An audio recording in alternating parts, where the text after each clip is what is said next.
Hey guys, tonight we begin with the strange world of weird medieval rules.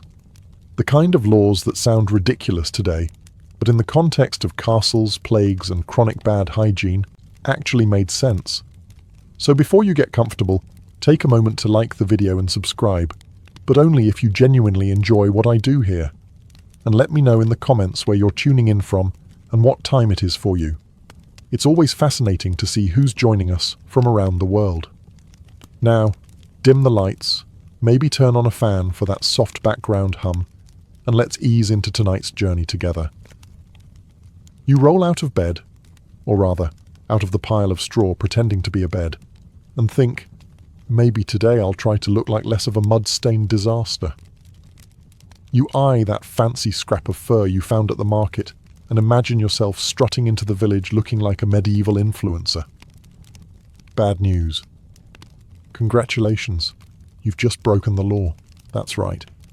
In the Middle Ages, fashion wasn't a matter of taste. It was state policy. Enter sumptuary laws, which basically said, wear your class on your sleeve. Literally. If you're a peasant, you're stuck with wool. Scratchy, dull, brown wool. Itchy enough to make you question the existence of God. Meanwhile, nobles swan around in silks so bright, they look like someone dipped them in unicorn blood. Try to imitate them? The law will notice. Authorities might fine you, humiliate you, or worse, throw you in jail. Imagine rotting in a dungeon while rats chew your shoes, all because your cloak looked too Dutchy for your station. Not exactly the glamorous rebellion you had in mind, and nobles didn't just ban random colours. Oh no, they were specific. Purple. Royalty only. Fur trims like ermine. Off limits unless you had a title longer than your family tree. Even shoes had rules. The rich wore poulaines. Those ridiculous pointy shoes so long they needed to be tied to your knees. You, as a humble dirt farmer, were expected to wear boots shaped like actual human feet. Functional, boring, and very unfashionable. The logic behind all this nonsense was simple. The rich wanted to stay visibly rich. If you looked too much like them, the entire fragile hierarchy might collapse. Imagine some noble being mistaken for a guy who shovels pig manure. The horror. Of course, there was also an economic angle. Nobles didn't want peasants wasting money on silk scarves when they could be spending it on rent, taxes, and maybe the occasional bribe to keep breathing. Looking good was basically theft of noble dignity, so you slip into your mandatory sackcloth chic and shuffle into the daylight, looking exactly as miserable as the law intended. Because in the Middle Ages, your greatest crime wasn't rebellion, heresy, or theft. It was daring to look fabulous while standing ankle-deep in mud. It's evening. You're sitting by the hearth, enjoying the one moment of warmth you'll get all day, when suddenly the town bell clangs. No, it's not calling you to dinner. It's the medieval version of your landlord telling you to stop having fun, the curfew bell. Curfew comes from the French couvre-feu, literally, cover your fire. At the sound of that bell, you're expected to smother your hearth, snuff your candles, and basically plunge your life into darkness. Not because the authorities wanted you well rested. No, it's because your entire town is made of wood, straw, and pure flammability. One idiot leaving his candle burning could turn the whole place into a flaming inferno before midnight. So the rule makes sense, in theory. But in practice, it means you're left stumbling around your hut in the dark, tripping over chickens, and stepping into suspicious puddles you really hope are just water. Forget reading, not that you can. Forget sewing or working late, unless you enjoy stabbing yourself in the hand with a needle by candlelight. Nightlife, as far as you're concerned, doesn't exist. Of course, the wealthy didn't exactly follow the same rules. Nobles had stone houses and servants to make sure they didn't burn down their castles so they could keep their fires going. But you're stuck with enforced bedtime, courtesy of the bell tower. And if you get caught ignoring it, the fine will cost you more than a week's wages. The bell wasn't just about fire safety either. Darkness kept people indoors, which meant fewer drunks stumbling around stabbing each other, and fewer thieves lurking in alleys. Think of it as the medieval government saying, "We can't stop crime, but we can at least make sure you're too scared to leave your house after dark." So there you are, lying on your straw mattress, wide awake, listening to rats gnaw on the beams and neighbours snoring through thin wooden walls, all because someone decided the safest way to run a town was to treat every resident like a 6-year-old at bedtime. It's not glamorous, but the curfew bell probably saved countless towns from going up in smoke. Still, when you blow out your candle tonight, just remember, the rule exists not because you're irresponsible, but because someone else definitely is. You wake up hungry, you've been fantasizing about roasted pork all morning, maybe even a slab of beef if you're really lucky. You walk into the kitchen, well, the one-room hut you share with your family, and reality smacks you in the face. It's Friday, which means no meat. Again. Welcome to medieval dietary law, courtesy of the church. Nearly half the calendar was off limits for meat. Fridays, Lent, Advent, countless feast days dedicated to saints you've never heard of. It all adds up to more fish than you ever wanted to see. Forget bacon, it's salted herring again. The spiritual message? Discipline and sacrifice. The practical message? Please stop eating all the cows before winter. You might think it's absurd, but it had a logic. Cows were precious. They pulled ploughs, gave milk, and provided leather. If everyone slaughtered them at the first sign of hunger, the agricultural system would collapse faster than your appetite at the sight of another pickled fish. These rules stretched food supplies, boosted the fishing industry, and kept some semblance of order in a world one bad harvest away from famine. Still, that doesn't make it fun. Imagine trudging home after 12 hours in the fields only to find a plate of dried fish glaring at you like it knows you're disappointed. The rich had it slightly better. They had access to sturgeon, eels, or elaborate almond-based fake meat dishes. You, meanwhile, were stuck gnawing on a bony carp that tasted like mud. Of course, people cheated. Smugglers sold contraband meat on fasting days, and plenty of peasants quietly roasted a chicken behind closed doors. But if you got caught, fines, public shaming, or penance, which usually meant standing in church for hours while everyone stared at you like you'd single-handedly doomed their souls. The irony is that these dietary restrictions shaped entire economies. Towns thrived on fishing, monasteries made fortunes on preserved fish, and fasting days gave cooks a reason to get creative with grains, vegetables, and legumes. So, while you're chewing on your 47th plate of salted herring, just remember, you're not suffering for nothing. You're propping up medieval Europe's version of food security. Still, no rule in history has ever made fish taste like bacon. And that's the real tragedy. You're starving. Your family is starving. The cabbage stew you've been eating all week tastes like sadness in liquid form. Then you spot it. A plump rabbit hopping merrily through the woods, practically begging to be roasted. Perfect, right? Wrong. That rabbit belongs to your lord. Everything belongs to your lord. The trees, the deer, the boar, and yes, even that smug little rabbit. Welcome to medieval hunting law, where catching dinner without permission could make you a criminal. The forests weren't public land. They were the medieval version of a private game reserve, and your local noble wasn't about to share. He didn't care that you were chewing on turnips like a desperate goat. He wanted venison at his feast, and you weren't invited. So if you dared to snare that rabbit, you were poaching, a crime taken about as seriously as murder. Punishments varied, but none were pleasant. Best case? A fine you couldn't possibly pay. Worst case? A hand chopped off. Really bad case? Execution. Imagine being hanged for the medieval equivalent of stealing a chicken nugget. And the nobles didn't just protect their food out of greed. Hunting rights were a way of showing power. Being able to ride into the forest with hounds and crossbows wasn't just recreation. It was a live-action flex. Meanwhile, you were supposed to clap politely as your betters slaughtered animals you weren't even allowed to touch. Of course, peasants still poached. Hunger is persuasive, and rabbits breed faster than punishment could keep up. Whole villages sometimes banded together for secret hunts, slipping into the woods at night with nets and clubs. The thrill wasn't just in catching food. It was in sticking it to the system, if only for a meal. But if you got caught, let's just say the Lord didn't see you as resourceful. The irony is that while you risked death for a rabbit, nobles killed animals in bulk just for sport. Hundreds of deer could be slaughtered in a single hunt, not because anyone needed that much meat, but because it looked impressive. So you walk home empty-handed, stomach growling, dreaming of roast rabbit you'll never taste. Because in medieval Europe, survival wasn't about skill. It was about remembering that even the wildlife knew its place better than you. You've been accused of stealing a loaf of bread. Did you steal it? Doesn't matter. In the Middle Ages, truth wasn't decided by evidence or witnesses.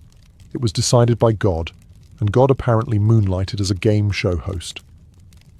Welcome to the trial by ordeal. Justice with the subtlety of a sledgehammer. The logic was simple. If you were innocent, God would protect you. If you were guilty, he'd let you burn, drown, or bleed. Which sounds fair, until you realize that medieval Europe was full of innocent people with terrible luck. Take the ordeal by fire. The judge hands you a red-hot iron bar and says, "Walk 3 paces." You do it, skin sizzling like breakfast bacon. Then they bandage your hand and wait 3 days. If it heals nicely, congratulations, you're innocent.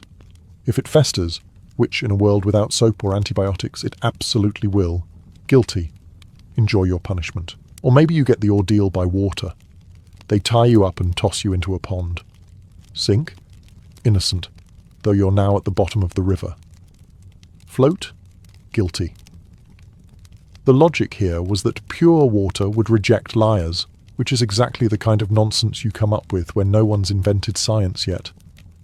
And then there was the ordeal by combat. Someone accuses you of a crime, and instead of lawyers, you both grab swords and go at it. God, apparently, chooses the winner. Which sounds noble until you realize the other guy is 6'5" and has been training since birth, while you've been hoeing potatoes. Guess who God favors today? To be fair, these ordeals weren't always taken literally. Priests sometimes interpreted the results to avoid killing too many people. And eventually the church banned ordeals altogether in the 13th century, partly because they realized, burn this guy's hand and see what happens, wasn't the most reliable legal system.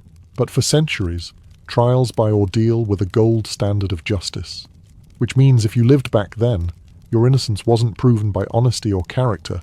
It was proven by whether or not you could survive medieval party tricks with fire and water. So next time you complain about jury duty, remember, at least no one's asking you to grab a hot iron bar and hope divine skincare saves you. It's Sunday morning. You'd like to sleep in, but the church bells are already ringing like someone's hitting a cow with a frying pan. You drag yourself to mass because if you don't, you risk fines, penance or worse, public gossip, which in a medieval village spreads faster than the plague. Now here's the catch. After mass, you're not allowed to work. At all.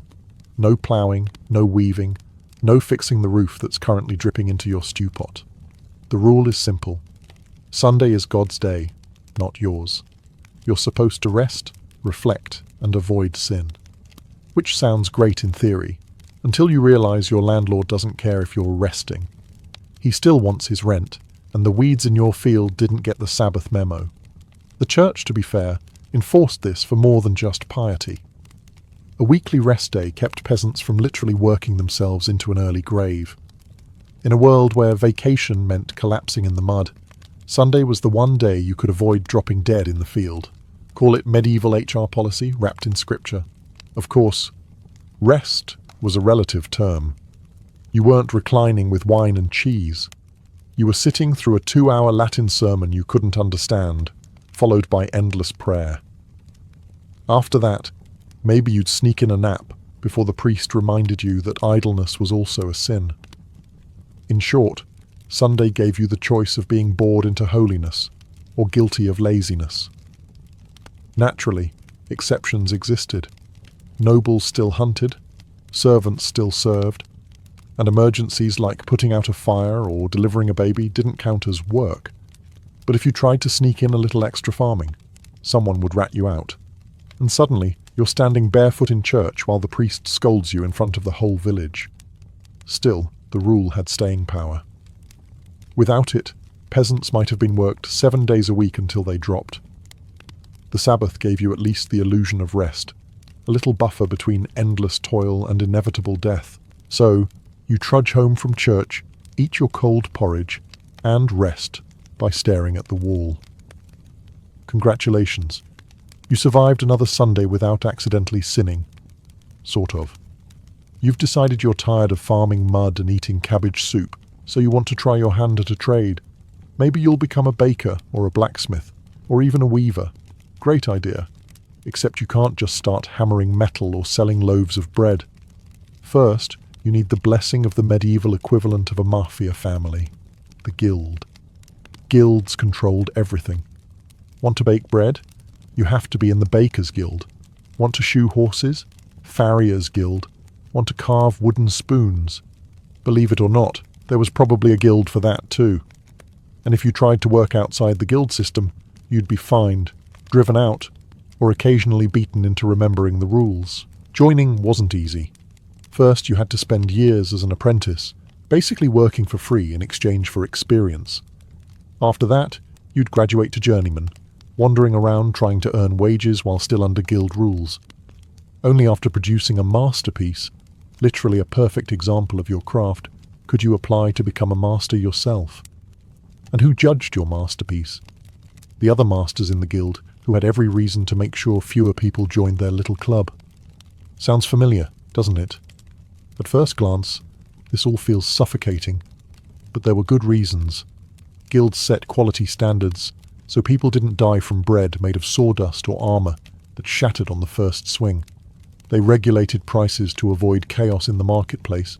They also protected members from competition, which sounds less noble but was very effective if you were inside the club.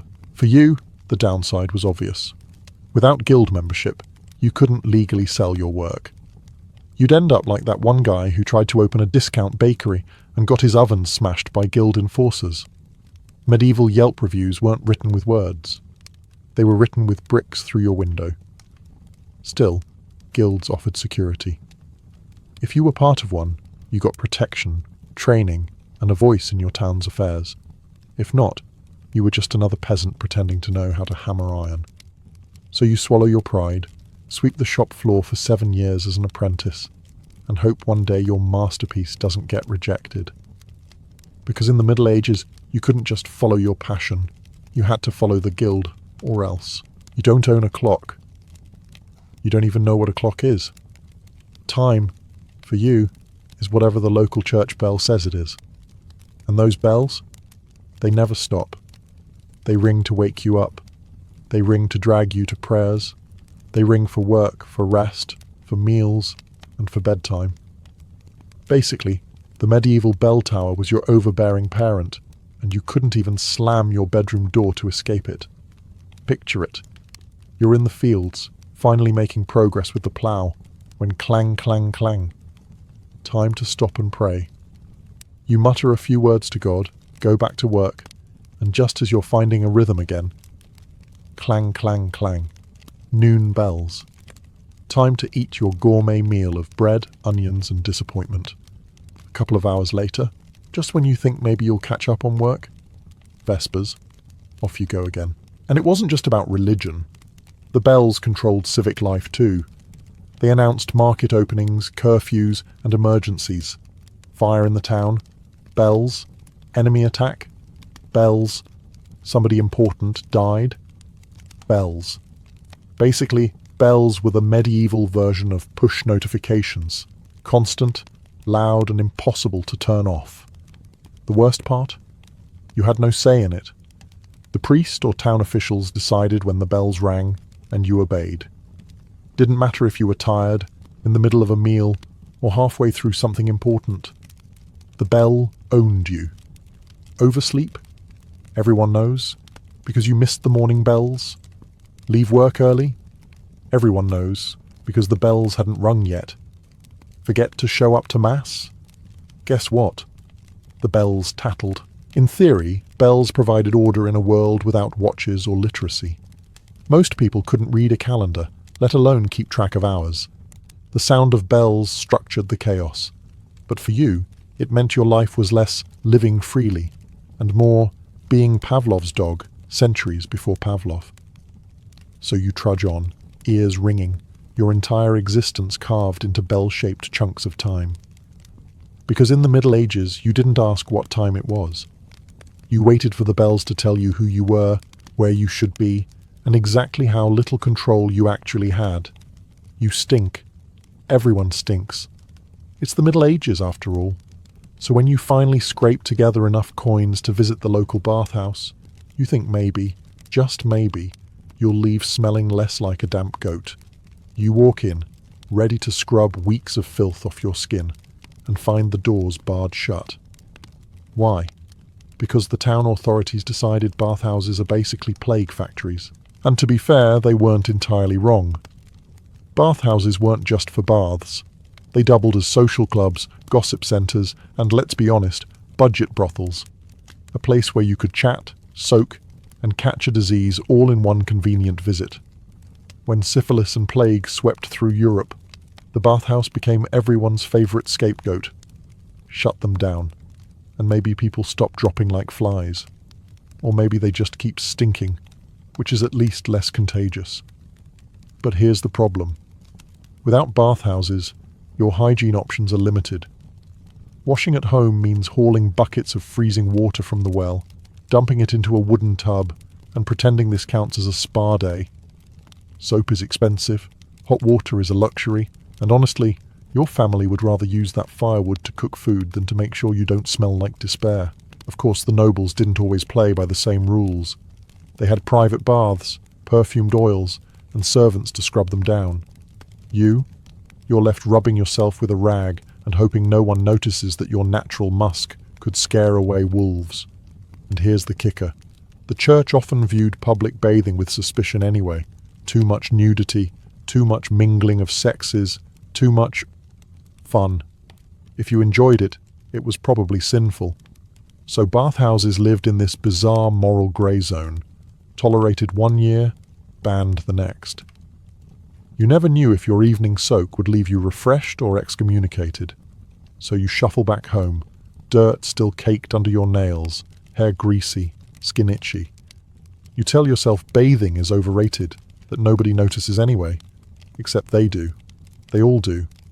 Everyone in your village smells the same. Sweat, smoke, livestock, and failure. Because in the Middle Ages, washing yourself wasn't just about hygiene. It was about politics, morality, and whether the town thought your bathhouse was saving souls or spreading death. Spoiler, it was probably both. You've done it. After months of back-breaking work and eating porridge that tastes like sadness, you've saved a few coins. You think, maybe I'll treat myself. Maybe I'll buy something nice. Something that says, I may be poor, but I still have self-respect. Wrong. Medieval law says you can't. Welcome back to sumptuary laws. The rules that made sure you never dressed better than your betters. Let's say you're a wealthy merchant. You've made decent money trading wool, and now you want a velvet tunic. Not so fast. Velvet is reserved for nobles. Purple cloth? Forget it. That's basically the medieval trademark colour of royalty. Fur trims. Only if your family tree includes someone with the third at the end of their name. For you, the law demands beige potato sack chic. And the enforcement? Dead serious. Inspectors actually roamed towns checking hems, fabrics and colours. If you wore silk without the right pedigree, you'd get fined. Imagine trying to explain that you're in debt because you bought a shirt slightly too shiny. It's fashion policing in its purest form. The logic, of course, was order. If a duke and a merchant both walked into church wearing the same outfit, chaos might ensue. How would anyone know whom to bow to? Nobles couldn't risk being mistaken for commoners, so the law kept the classes visually separated, like medieval colour-coded uniforms. And don't think you could sneak around the rules. People tattled. If your neighbour spotted you in a cloak that looked a little too luxurious, they'd rat you out. Not because they cared about the law, but because watching you get humiliated in court was the best entertainment they'd have all month. Meanwhile, the nobles themselves strutted around in outfits so gaudy they needed entire servants just to carry their sleeves. Their shoes curled into points so long they had to be tied to their knees. But you? You're lucky if you're allowed a belt buckle that doesn't rust.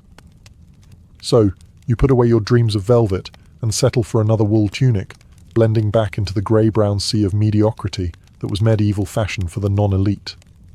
Because in this world, clothes didn't just make the man. They reminded him exactly how low he ranked. You're hungry again, which is less of a surprise and more of a permanent state of being.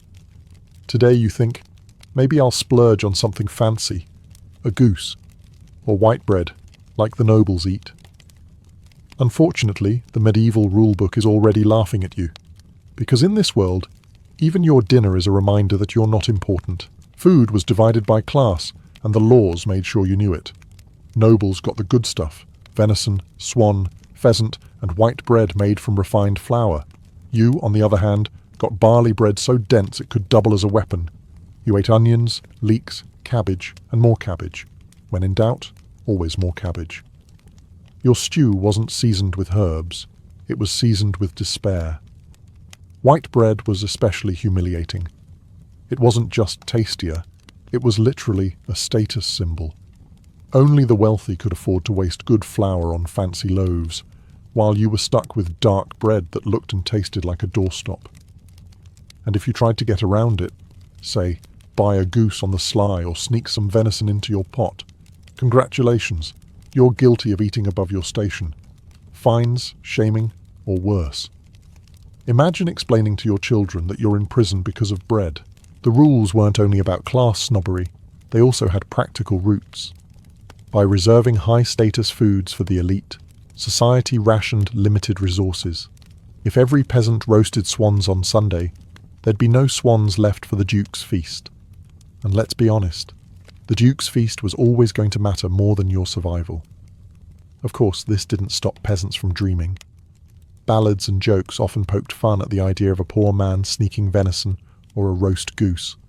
Food was the fantasy equivalent of winning the lottery. You weren't imagining castles or crowns, just one meal that didn't taste like boiled mud. So you choked down another bowl of thin barley gruel, staring wistfully at the nobles' banquet hall across the way. They're tearing into roast peacock while you gnaw on bread hard enough to chip a tooth. Because in medieval Europe, even what you ate was a law-enforced reminder that your place in the world was firmly at the bottom of the table. You cough once in the marketplace. Bad move. Suddenly, every set of eyes is on you like you've just confessed to witchcraft.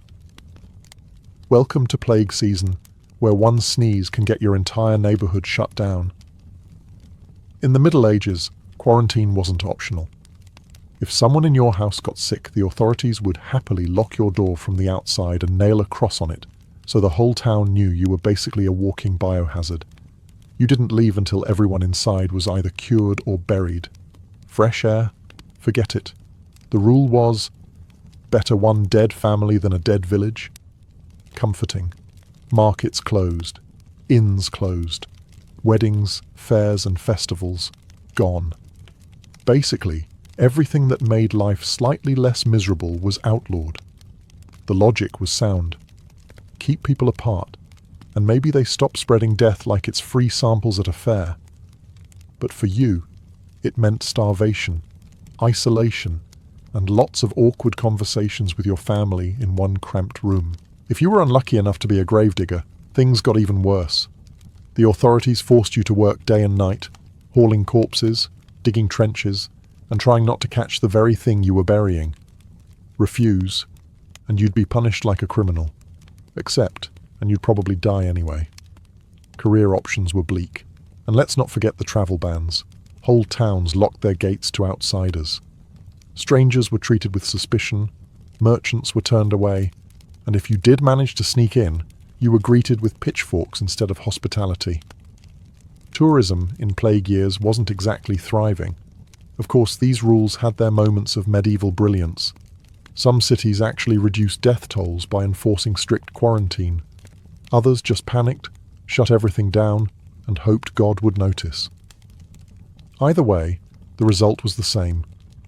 You, trapped at home, rationing stale bread and hoping your neighbour's cough didn't drift through the walls. So, you sit in your sealed-off house, staring at your family, wondering who's going to start coughing next. The only upside? For once, you don't have to go to church. But it's hard to celebrate when the priest is outside marking your door like it's the medieval version of a hazard sticker. Because in the Middle Ages, breaking quarantine didn't just mean risking your life. It meant risking the whole village, and the whole village was very motivated to make sure you stayed inside. Permanently if necessary. You finally died. Congrats. The bad news? Even in death, the rules still have you by the throat. You'd think burial would be simple. Dig a hole, drop you in, say a prayer, done. But no, this is the Middle Ages. Your final resting place depends less on your soul and more on your wallet. First problem, consecrated ground. If you want to be buried in the churchyard, you need money. Fees for a proper grave, fees for the priest, fees for candles. If you can't pay, your body might get shoved into a mass grave outside the walls with a nice scenic view of the local garbage heap. Hope you like the smell of rotting cabbage because you'll be sharing eternity with it. Second problem, space. Cemeteries filled up fast, and when they ran out of room, the gravediggers didn't exactly expand the real estate. They just dug you up after a few years, tossed your bones in a charnel pit, and recycled your plot. Yes, even in death, you got evicted. Nothing says rest in peace, like being stacked like firewood in the corner of a bone house. Third problem, rules about how you died. Suicide? Forget consecrated ground. Executed for a crime. Your corpse might end up hanging on display or buried at a crossroads so your restless soul wouldn't bother decent people. Die of plague? Straight into the nearest trench, quicklime sprinkled on top. No ceremony, no dignity. And don't think the church was always sympathetic. If you'd been excommunicated, they wouldn't even let your body near holy ground. Basically, sorry, eternal damnation wasn't enough. Now you're banned from the graveyard too. The wealthy, of course, had it better.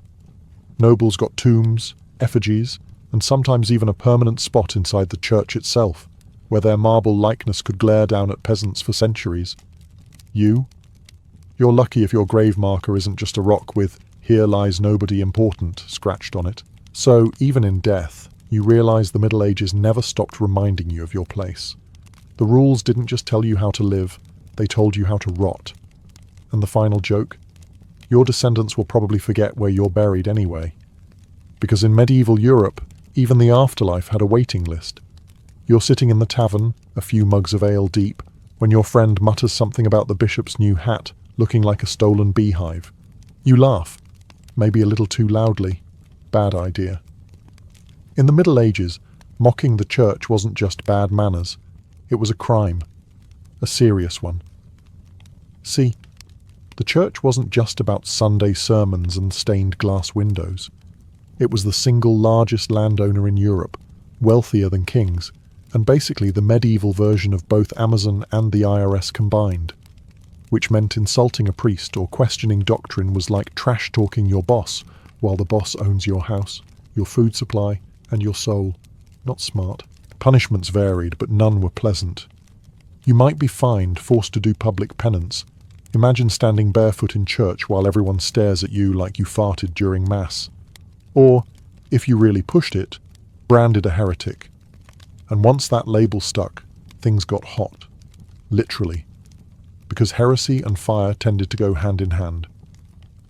The rules weren't just about protecting faith.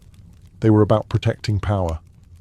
The church's authority depended on people believing it was untouchable. If you could mock a priest without consequences, the whole system might start to wobble. And the medieval church did not tolerate wobbling. So, you kept your jokes to yourself. Sure, maybe you whispered them after dark, in the barn, when you were absolutely sure no one was listening. But even then, you had to be careful. Neighbours tattled. People earned favours by reporting blasphemy. And let's be honest, who wouldn't sell you out if it meant a little less penance for themselves? Meanwhile, clergy themselves weren't always models of virtue. Some lived lavishly, had mistresses, or hoarded wealth. But criticizing that, off limits. You had to smile, nod, and pretend that the bishop's 15th course feast was spiritually uplifting while you gnawed on stale bread. So you bite your tongue, laugh politely at sermons, and never, ever make jokes about priests in public again. Because in the Middle Ages, free speech didn't exist. And if you forgot that, the church had plenty of creative ways to remind you. Because here, sticks and stones might break your bones, but words could definitely get you burned. It's nightfall.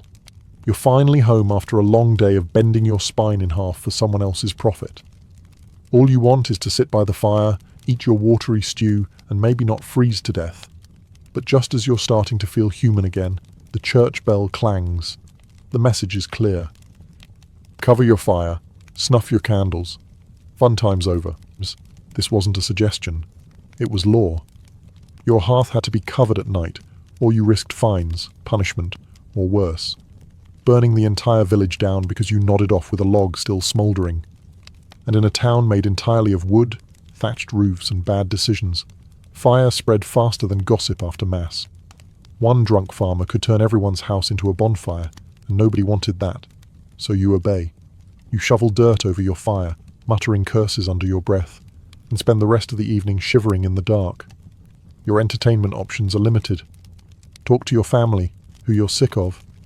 Listen to rats in the rafters, or lie awake imagining how warm nobles are right now in their stone castles with multiple fireplaces roaring. Of course, the rich didn't always follow this rule. Lords and bishops had stone halls and servants to manage the flames, so they could afford to keep the fire going all night. You, however, are the risk. The law wasn't written for them. It was written because your hovel is basically one giant torch waiting to happen. And while the rule did prevent devastating fires, it also made nights miserable. Darkness wasn't peaceful. It was terrifying. Thieves, wolves, drunk neighbors looking for fights, all thrived after the curfew. The fire wasn't just warmth, it was protection.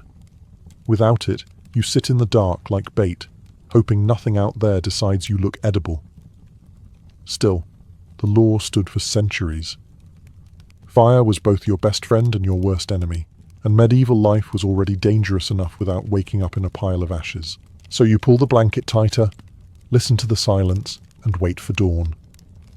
Because in the Middle Ages, survival wasn't about comfort, it was about obedience. And if that meant freezing at night so the whole town didn't burn, then congratulations, you've once again suffered for the greater good. Exile was nothing new in the Viking world. Honor-bound societies had a brutal way of dealing with troublemakers. If you killed the wrong man or upset the fragile balance of power, you were outlawed. That's exactly what happened to Eric the Red. After a series of violent disputes in Iceland, including a blood feud that left men dead, Eric was sentenced to banishment. With nowhere to go, he looked westward, chasing stories of a distant land glimpsed by sailors blown off course. When Eric's ship finally cut through the fog and ice to reach Greenland's coast, it must have seemed more punishment than promise. The horizon was jagged with glaciers. The valleys were windswept and barren, the soil thin and rocky. Winter bit hard, even in summer months. To most, this was no place for farming, much less raising families. But Eric was not just a warrior, he was a salesman. He understood the power of words in shaping destiny. He chose to call this harsh new land Granland. Greenland. It was a bold lie, but a useful one. Where others saw cold stone and snowfields, Eric painted a vision of fertile meadows and grassy slopes. The name alone suggested hope, a place where farmers might prosper, where families could start fresh, and where land-hungry settlers could escape the overcrowding of Iceland. His genius was not in taming Greenland, but in convincing others it could be tamed. Back in Iceland, Eric spread his pitch with the confidence of a seasoned chieftain. He told of valleys where sheep would graze, of fjords rich with fish, of hillsides ready for ploughs. He emphasized abundance, not scarcity. The promise of land was irresistible to Viking families pressed by growing populations and limited resources at home. By 985 CE, Eric had gathered a fleet of longships filled with hopeful settlers, livestock, and tools. Some came for necessity, others for adventure. They risked everything on Eric's promise, leaving familiar soil for a world that was more ice than green. What awaited them was not paradise, but survival at its harshest.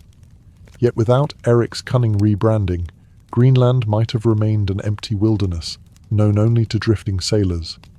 Instead, it became the stage for one of the boldest experiments in Viking endurance. In the summer of 985 CE, the Great Gamble began. Eric the Red had convinced dozens of families to join him, and together they prepared their longships for the most dangerous voyage of their lives. Unlike raiding expeditions, this was not a quick strike across the sea. These ships carried everything needed to build a society from scratch: cattle and sheep crammed into pens on deck, goats tethered beside barrels of water, sacks of grain for planting, iron tools, and chests of precious cloth and timber. Children clung to their mothers, while warriors stood at the rails, scanning the horizon for danger. The crossing from Iceland to Greenland was no gentle cruise. The North Atlantic was a cruel teacher, and the Vikings knew it well. Fog rolled in thick, hiding the cliffs and reefs until they seemed to spring from nowhere. Sudden squalls ripped through sails, snapping ropes and drenching passengers to the bone. Sea ice floated in great jagged slabs, threatening to crush a hull if struck. Many nights the only sound was the creak of timber and the prayers whispered into the dark. Not every ship survived.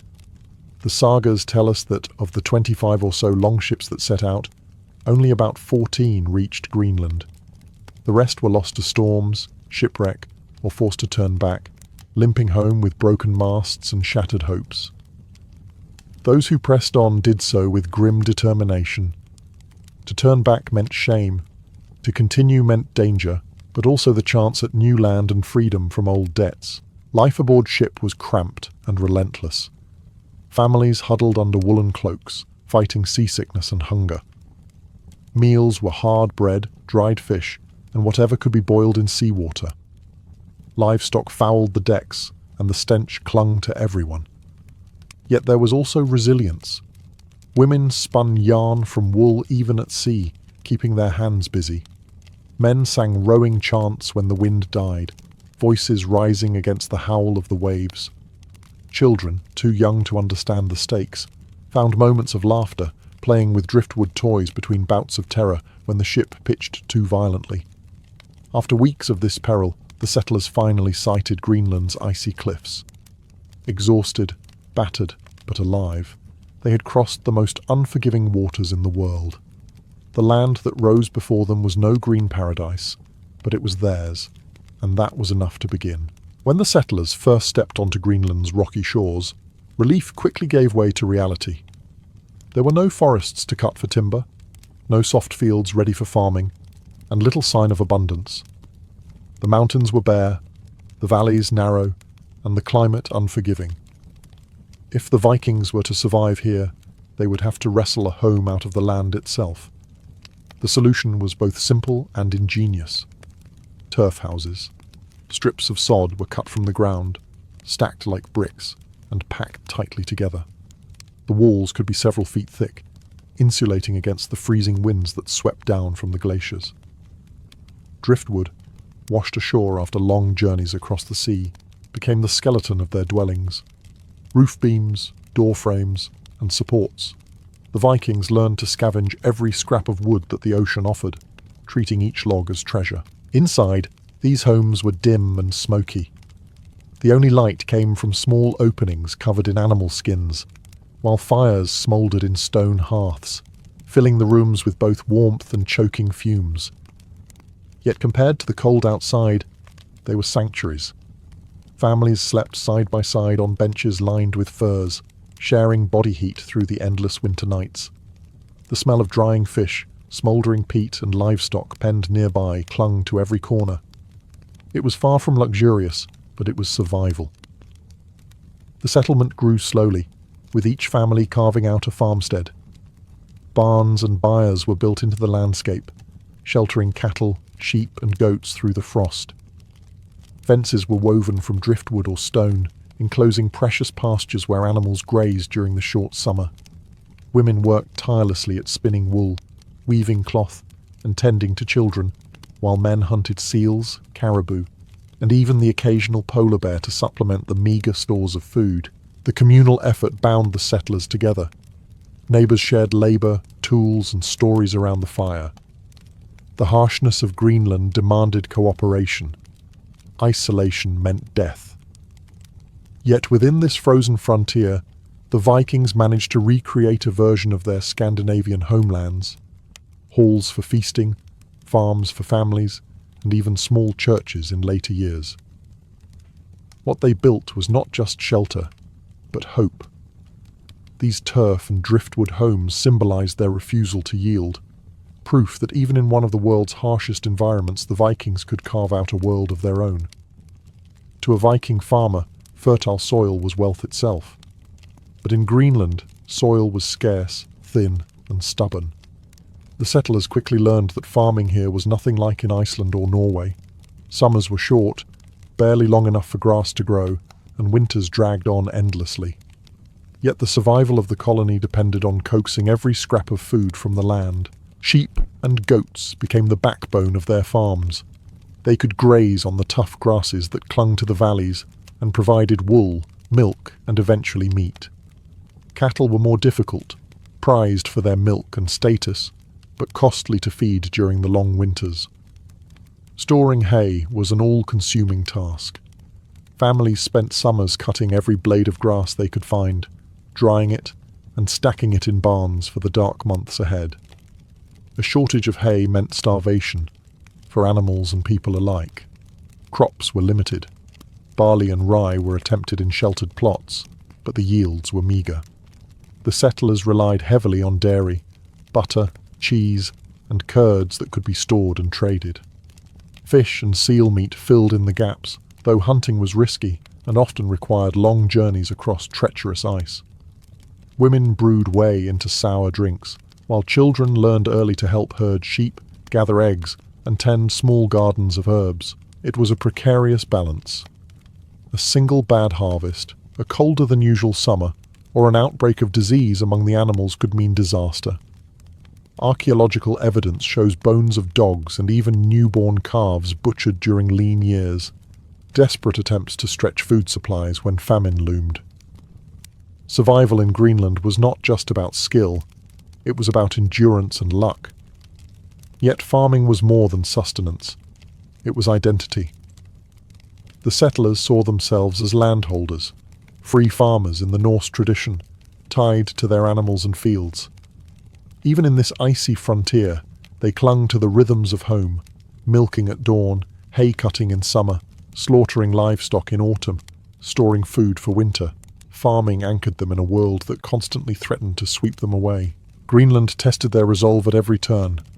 The land gave little, demanded much, and punished mistakes. But for over 4 centuries, Viking families held on, proving that even at the edge of the known world, the farmer's way of life could endure, at least for a time. For Viking children in Greenland, life began in the shadows of turf houses and under the gaze of a community fighting for survival. Unlike in the bustling markets of Norway or the farms of Iceland, childhood here was not about carefree play. It was about learning early, working hard, and enduring a world where death always hovered near. From the moment they could walk, children were given tasks. The youngest carried water, gathered dung for fuel, or helped keep watch over sheep grazing in the valley. Slightly older children herded goats, milked cows, or collected driftwood along the fjord. Girls learned to spin wool and weave under the patient, if stern, guidance of their mothers, while boys trailed their fathers into the hills, watching how to hunt seals, set nets for fish, or carve tools from bone. Childhood was apprenticeship, and mistakes could be costly. Still, there was room for joy. Archaeologists have uncovered small carved toys, horses, boats, and figures, fashioned from bone and wood. These fragments suggest that even in hardship, parents tried to give their children laughter. The fjords became playgrounds where kids skipped stones across the water or raced to climb rocky slopes. But always, play was tempered by responsibility. Childhood was brief, adulthood came quickly. Education was oral, steeped in stories and sagas. Around the hearth at night, elders told of Odin and Thor, or the voyages of legendary ancestors. These tales weren't just entertainment, they were lessons in courage, cunning, and endurance. Later, as Christianity took root, children learned prayers in Latin, though most could not read or write. Memory was their library, and storytelling their textbook. Danger was ever present. Sickness spread easily in cramped turf houses. Winters were brutal, and famine sometimes claimed the youngest first. Graves of children, some as young as a few months old, have been found near the settlements, their short lives a reminder of how fragile survival was. Yet families kept having children, not only for love, but for necessity.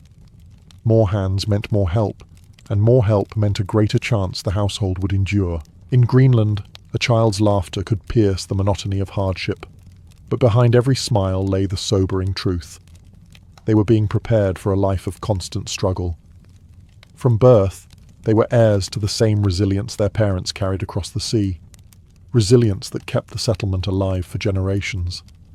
In Greenland's Viking settlements, survival was not only won by the men who hunted or ploughed, it was held together by the relentless labour of women. Inside dim turf houses, women's work was the invisible thread that kept families alive, and without it, the colony would have crumbled within a generation. Weaving was at the heart of this labour. Wool from sheep and goats was carded, spun, and transformed into cloth on upright looms that stood in the smoky rooms of farmhouses. The cloth was not just for clothing, it was currency. Woven wool, known as vadmal, was traded across the North Atlantic, and in Greenland it became one of the colony's most valuable exports. A woman's skill at weaving was therefore not just domestic, but economic power. Her hours bent over the loom, shaping the prosperity of her household. But weaving was only one thread of their burden. Women tended the dairy, milking cows and goats, making butter, cheese and skyer, a kind of sour milk curd. These products were staples of the Greenland diet, stored carefully to last through the long winter. A failed batch could mean hunger months later. Women also managed the hearth, keeping the fire alive through endless nights, cooking with little more than fish, seal meat, and dried grains. Their work demanded constant vigilance, for a single lapse could leave a family cold and starving. Childbearing added yet another layer of hardship. With limited medical knowledge and harsh conditions, childbirth was perilous. Many women died young, leaving families fractured. Those who survived juggled infants strapped to their backs while they spun wool or tended to livestock. Children were often raised communally, with older daughters helping to care for their younger siblings, further entwining women's roles with the survival of the whole community. Women were also keepers of memory. In the evenings, when fires burned low, they recited sagas, prayers, and ancestral tales. As Christianity spread, women maintained devotional practices, teaching children their first prayers and organizing family rituals around feast days. They became both spiritual anchors and cultural preservers, ensuring that Norse identity endured even on the icy margins of the known world. Though their names rarely appear in sagas, Greenland's Viking women were the colony's backbone. Their weaving clothed the settlers, their dairy filled the larders, their labour raised the walls of every household. In silence and smoke, they forged the fabric of life itself, proving that survival in Greenland was as much a woman's triumph as a man's. Even at the edge of the world, faith travelled with the settlers. When Eric the Red's people arrived in Greenland, most were still bound to the old Norse gods, Odin the All-Seeing, Thor the Thunderer, Freya of fertility and love. Sacrifices, charms, and sagas tied them to a spiritual world that had guided their ancestors for centuries. Yet by the time the colony matured, Christianity had spread across Scandinavia, and its influence reached Greenland's fjords as well. The shift was dramatic. Eric himself resisted conversion, stubbornly loyal to the old gods. But his wife, Theodild, embraced Christianity with zeal. She insisted on building a small church near their farm at Brattahlid, despite Eric's protests. The sagas tell us that Eric refused to enter it, dismissing the new faith as weakness. Still, Theodild's Chapel became a gathering point, the first Christian church in Greenland. From that modest, turf-walled structure, Christianity began to take root. By the early 12th century, the colony had bishops, priests, and stone churches, most famously the great cathedral at Gardar. Its remains still stand today. Thick stone walls rising above the grass, silent testimony to faith in a land where survival itself was a daily battle. Religion brought more than ritual. It tied Greenland to the wider world. Bishops in Norway sent priests, and Greenlanders sent back walrus ivory, furs and hides to pay tithes and keep their spiritual lifeline alive. Faith also reshaped daily life. Pagan feasts were replaced or reinterpreted through Christian holidays. Children were baptized, marriages blessed, and the dead buried in consecrated ground. Even in this harsh frontier, settlers wanted to be part of the universal Christian community, to know their souls were connected to those in Norway, Iceland, and beyond. Yet traces of the old ways lingered. Amulets shaped like Thor's hammer have been found alongside crosses, suggesting that many Greenlanders hedged their bets, carrying both traditions into the uncertain future. In such a perilous land, it made sense to call on every possible power, old and new. Faith gave Greenland settlers something beyond survival. It gave meaning. To bow their heads in prayer within turf churches while winds howled outside was to insist that life here was not merely endurance, but part of a divine order. Their faith did not melt the ice or soften the soil, but it gave them the courage to face both. Greenland may have felt like the edge of the world, but the Vikings who lived there were never entirely cut off. From the beginning, survival depended on maintaining ties with Iceland and Norway. The settlers could produce wool, dairy, and hides, but they lacked many essentials: iron for tools, timber for building, and luxury goods that reinforced status. To bridge the gap, they turned to trade, creating lifelines across the storm-tossed North Atlantic. Walrus ivory was Greenland's most prized export. Walrus tusks, carved and polished, were shipped to Europe where they became chess pieces, religious artifacts, and luxury ornaments. Hunting walrus was no easy task. It meant long expeditions north into icy waters, braving polar bears, treacherous seas, and bitter cold. But the ivory fetched high prices, and for a time it kept the colony relevant in European markets.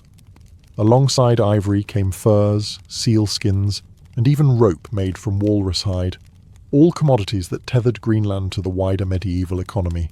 In exchange, ships brought grain, iron, wood, and goods that could not be produced locally.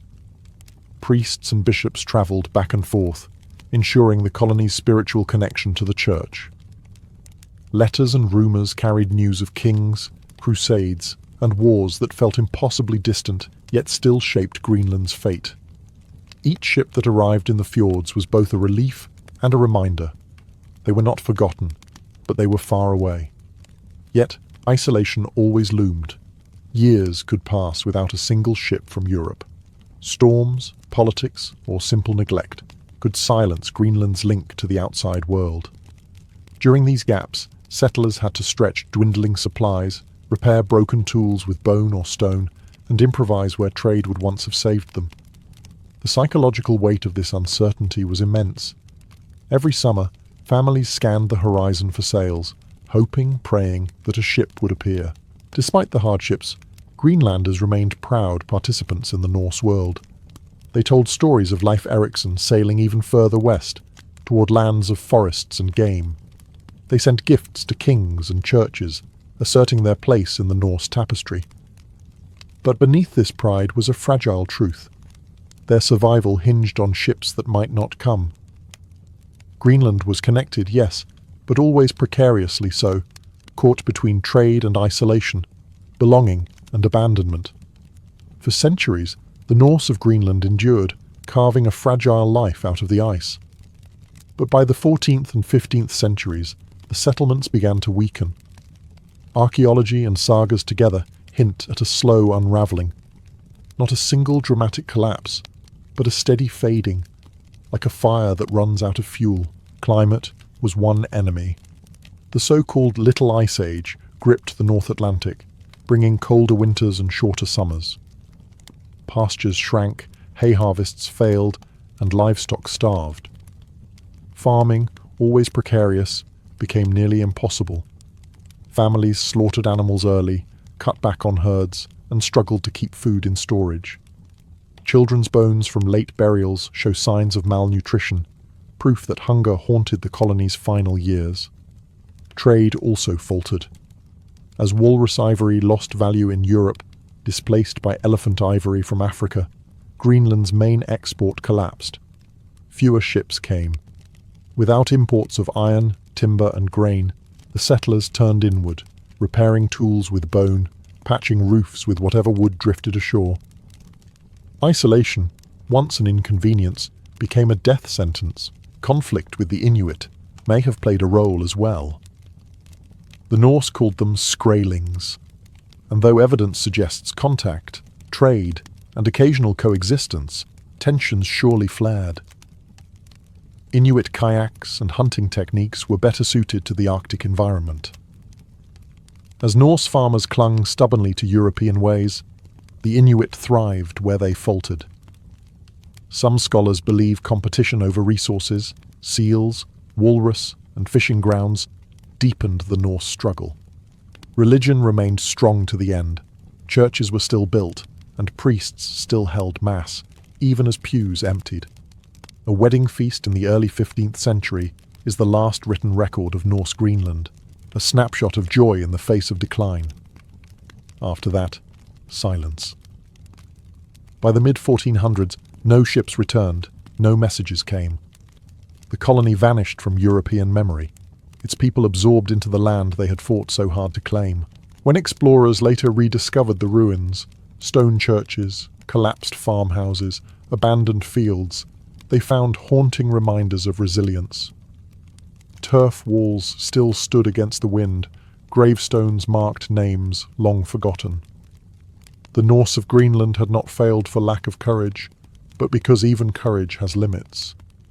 At the edge of the world, they endured as long as humanly possible, until the ice, the hunger, and the silence claimed them. For the Illyrians, marriage was never just about two people choosing to live together. It was the binding of bloodlines, the cementing of clan alliances, and sometimes the avoidance of conflict. In a world where kinship determined protection, honor, and survival, marriage was a political and social contract first, and a private union second. Clans were the core of Illyrian society.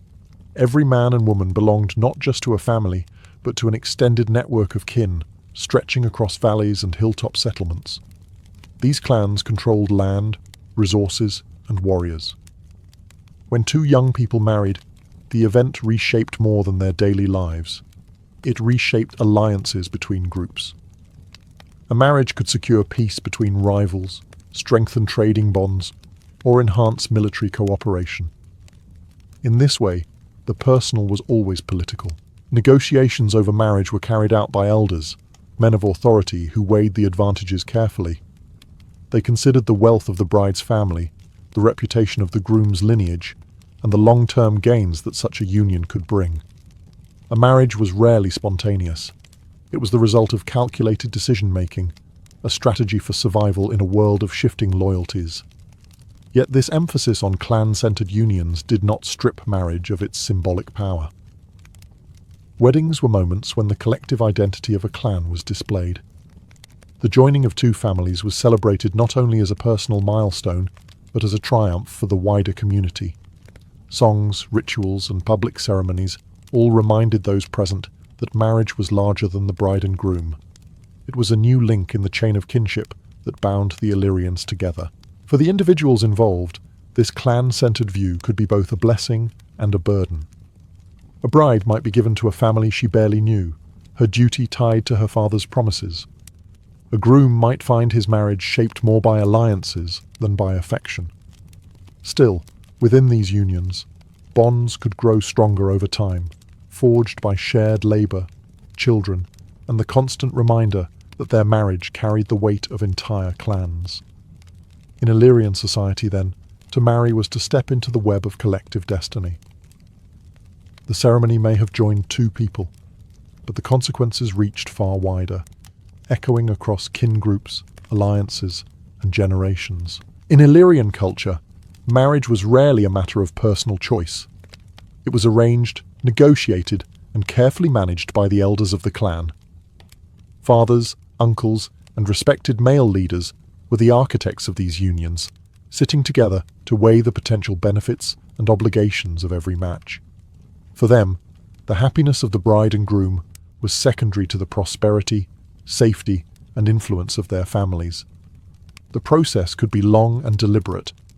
Elders considered lineage, wealth, land rights, and even past rivalries. If one clan had a history of feuds with another, a marriage could heal wounds and create a bond stronger than any treaty. If a family needed to solidify its standing, marrying into a wealthier or more respected clan was a way to elevate status. For warrior families, unions could ensure military support in times of conflict. In every case, marriage was a calculated step in the chess game of survival. For the bride and groom, this often meant little say in their own futures. Young women especially were subject to the decisions of their fathers, who sought the most advantageous union. A bride could be promised to a man she barely knew, her marriage arranged when she was still a child. Grooms, too, were bound by the choices of their elders. While a young man might dream of a certain match, duty usually overruled desire. Yet arranged marriages were not without their benefits. In a world where clans faced constant threats from rival tribes, foreign invaders, and even natural hardships, arranged unions gave stability. A young couple entering marriage did so with the full support of two extended kin groups. Their farms would be better supplied, their children more secure, and their disputes mediated by a wider network of family alliances. The rituals surrounding arranged marriages reinforced this collective nature. The negotiations were not held in secrecy, but often in public gatherings, where agreements were witnessed and celebrated by the community. This visibility made the marriage not just a personal union, but a communal contract. Everyone present was reminded that marriage was a tool for shaping the destiny of the clan as a whole. In this way, arranged marriages were less about stifling individual choice and more about ensuring collective survival. They embodied the Illyrian worldview, that the strength of the clan came first, and personal lives existed within that greater framework. No Illyrian marriage was complete without the exchange of wealth, most often in the form of a dowry. The dowry was not just a gift from the bride's family, it was a statement of honor, stability, and the seriousness of the alliance. In a society where land, livestock, and weapons marked status, the dowry became both a practical resource and a powerful symbol. For the bride's family, providing a dowry was a way to prove their strength and generosity. A wealthy family might send her into marriage with sheep, goats, or even a prized horse, along with woven textiles, tools, and household goods. The more impressive the dowry, the greater the respect the clan commanded.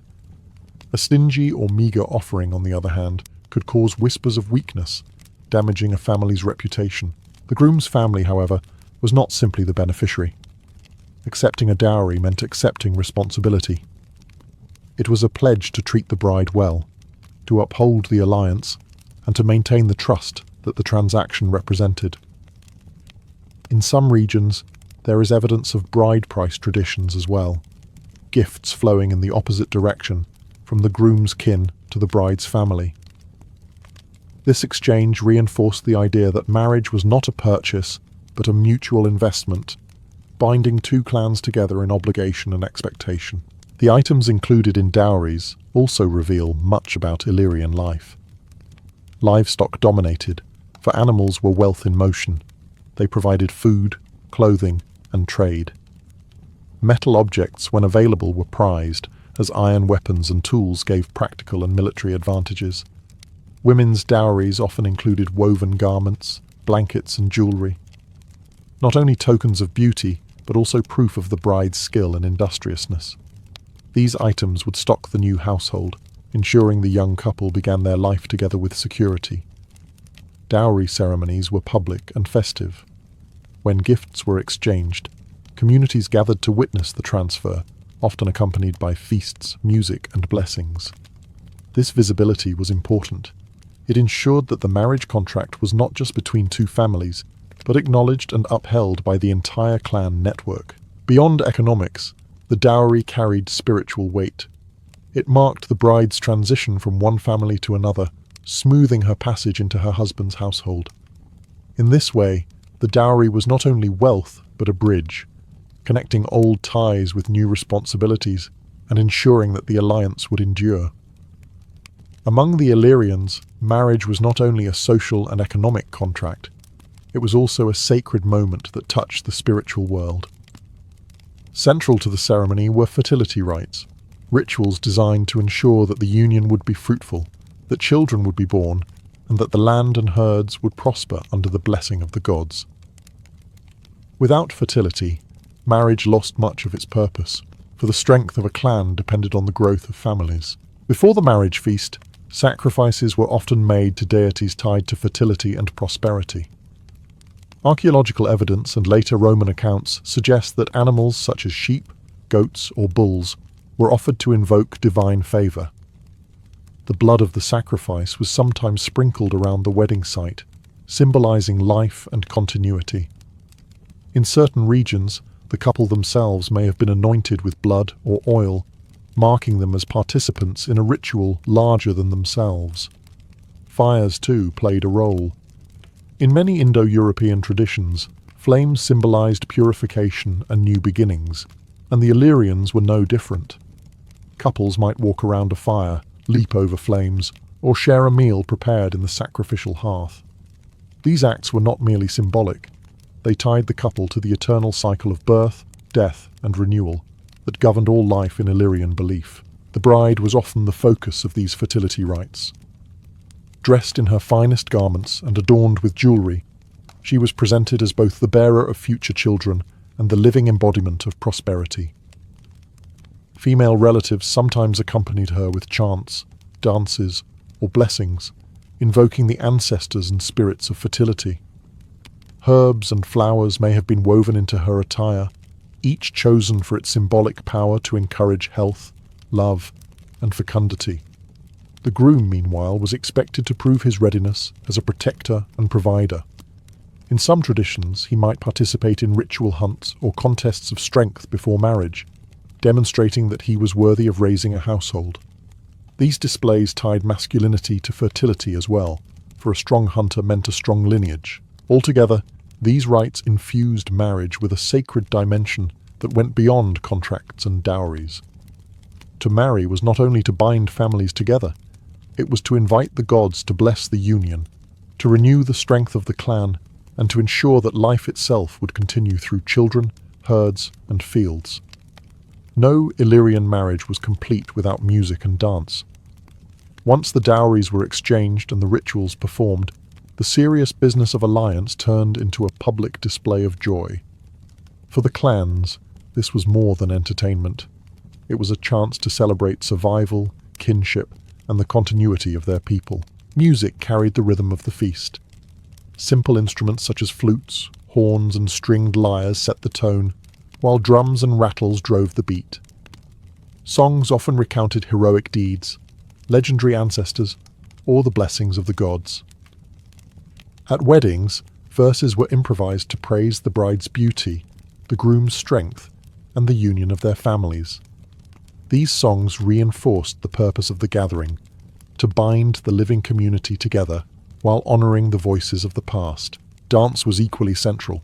Men and women alike joined in circular dances, hand in hand, moving to the rhythm of drums. Circles represented unity, endlessness, and the eternal cycles of life and death. Some dances were slow and solemn, mirroring the dignity of the occasion. Others were wild and energetic, symbolizing fertility, vitality, and the strength of the new household. Youths sometimes performed competitive dances, showing agility and endurance, while elders moved with measured grace, reminding all of the wisdom that guided the clan. The feasting that accompanied these performances was lavish, at least by Illyrian standards. Roasted meat from sacrificial animals was shared among all, with the choicest cuts reserved for the bride, groom, and leading elders. Wine, mead, or fermented drinks flowed freely, loosening tongues and fueling songs late into the night. Food was not merely nourishment, but part of the ritual. Eating together was an act of solidarity, a sign that the whole community stood behind the new marriage. At times, the festivities could last for days, drawing in not just immediate kin, but neighbouring clans as well. These moments were more than private affairs. They were opportunities to reinforce alliances, settle disputes, and remind everyone of the bonds that connected them. Laughter, dancing, and song helped smooth tensions, ensuring that even rival families could share in the joy of the occasion. In this way, Illyrian wedding celebrations were not frivolous diversions. They were affirmations of life and continuity, where music, dance, and feasting transformed the obligations of marriage into communal joy. Through rhythm, movement, and shared food, the people of the Highlands declared, "This union is not just for two, but for us all." For the Illyrians, marriage was not only a social and economic alliance, it was a sacred act requiring the blessing of the gods, and blessings in their world were rarely free. To secure divine favour, animal sacrifices were central to the wedding ritual, standing as both an offering and a symbolic transfer of life. The type of animal chosen depended on the wealth and standing of the family. A wealthy clan might sacrifice a bull or a horse, animals associated with strength, fertility, and prestige. More modest families might offer sheep, goats, or pigs, creatures still tied to prosperity and reproduction. Regardless of size, each sacrifice carried the same weight. A life given to ensure the fertility of the new couple, the health of future children, and the prosperity of the united clans. The act itself was often public, performed before the gathered community. Priests or clan elders with ritual authority oversaw the proceedings. The animal was adorned with garlands or painted markings, then led to an altar or sacred stone. With prayers and invocations to Illyrian deities, its blood was spilled onto the ground, mingling with the soil as a sign of renewal and continuity. The earth drank the sacrifice, and in return it was believed the gods would grant abundance. Parts of the animal were often burned in a fire, the smoke rising toward the heavens as a message to the divine. The remainder was cooked and shared among the guests during the wedding feast. This act of communal eating gave the sacrifice a second meaning. It reminded all present that marriage was not only blessed by the gods, but also sustained by the unity of the people. To eat the sacrificial meat was to partake in the sacred contract, binding every participant to the success of the marriage. Sacrifice also carried an element of protection. The spilling of blood was thought to ward off evil spirits and misfortune, shielding the couple from harm in their new life together. It was a way of cleansing, ensuring that no bad omens followed them into their household. Through these rituals, Illyrian weddings bridged the human and divine worlds. Sacrifices gave weight to promises, reminding everyone that marriage was more than a social bond. It was a sacred covenant, upheld by gods, ancestors, and the blood of offerings poured into the earth. In Illyrian society, the bride was more than a participant in marriage. She was the centerpiece of the ritual, the symbol of fertility, prosperity, and the continuation of the clan. While men negotiated the terms of the marriage and performed sacrifices, the women ensured that the traditions surrounding the bride were observed with care. These customs elevated the bride into a figure of both honor and responsibility, carrying the hopes of two families into her new household. Preparation began days before the wedding. Female relatives bathed the bride, combed her hair, and adorned her with jewelry.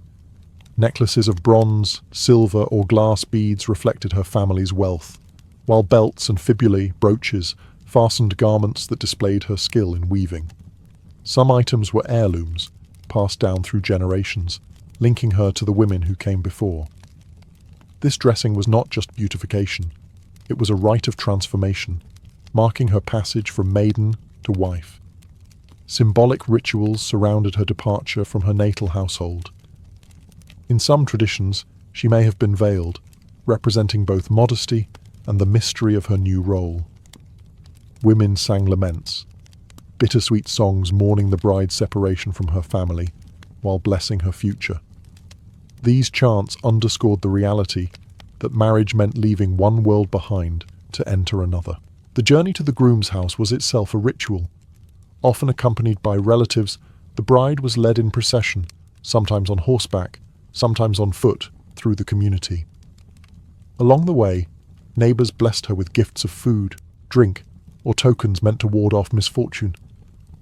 This public passage transformed her from daughter to wife before the eyes of all, ensuring her transition was witnessed and legitimized. Once at the groom's home, additional rituals reinforced her new identity. She might circle the hearth, symbolizing her entry into the spiritual heart of the household. Bread, milk, or honey could be offered to her as omens of abundance. In some cases, she lit a new fire in the home, carrying forward the symbolism of continuity and fertility. Despite her limited voice in the arrangement of her marriage, the rituals centered on the bride affirmed her vital role. She was not merely moving between families, she embodied the promise of future generations, carrying with her the blessings of her kin, the hopes of her ancestors, and the sacred trust of ensuring the clan's survival. Every Illyrian marriage was more than a personal union. It was a political and social contract woven into the fabric of clan alliances. In a world where survival depended on networks of kinship, each marriage tightened bonds between groups, created obligations, and sometimes healed old wounds. To the Illyrians, the wedding feast was as much about strengthening the clan's future as it was about celebrating the bride and groom. Alliances formed through marriage were practical tools of diplomacy. Rival clans might use marriage to end feuds, sealing peace with blood ties rather than fragile treaties. A son marrying into a rival household meant that both sides now had shared grandchildren, and killing kin was a line few were willing to cross. In other cases, clans sought partners not for peace, but for power, binding themselves to wealthy neighbors, skilled warriors, or families with broad trade connections. The obligations of these alliances ran deep. Families were expected to support one another in times of famine, conflict, or raiding. A man might call on his wife's clan for reinforcements in war, or for food if crops failed. Similarly, a woman could appeal to her natal family for protection if mistreated, creating a system of checks that ensured some balance of power. This network of obligations meant that marriage ties could ripple across whole regions, shaping Illyrian politics in subtle but lasting ways. Marriage also reinforced social hierarchy. The most prestigious unions were between powerful clans, often accompanied by lavish dowries and grand feasts. Lesser families benefited indirectly, as alliances trickled down, influencing trade, disputes, and local leadership. In this way, marriage mapped the social order, displaying who held influence and who sought to rise higher. Communal participation made these alliances tangible.